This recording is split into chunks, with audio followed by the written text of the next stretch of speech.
कलाहांडी जिला ଥାମୁଡ଼ାଦାମପୁର ବ୍ଲକ।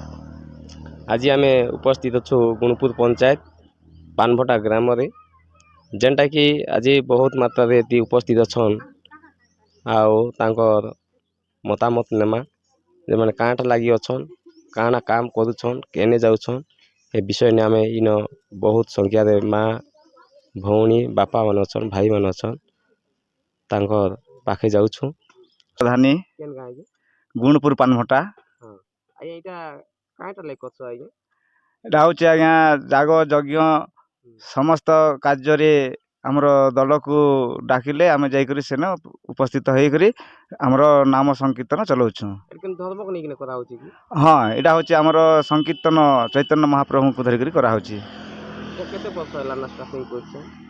आमर हूँ 3 मास है आज्ञा। କେତେ ଲୋକ ସଂଖ୍ୟା ଅଛ ଇନ? अच्छा 40 जन। 40 ଜଣ ଅଛ। କେନ୍ କେନ୍ ଡିଷ୍ଟ୍ରିକ୍ଟ ଯାଉଛନ୍ କି ଯା କାଣା?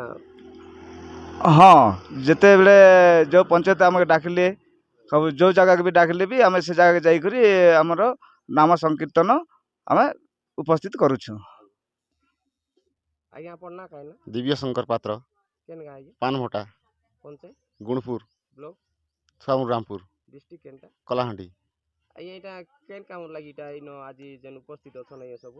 आज रामनवमी उपलक्षे आम काणीगुमा जाऊँ नाम यज्ञ धरबार लगी आमर चली परंपरा ଆଜ୍ଞା महाप्रभु को बुलाऊँ।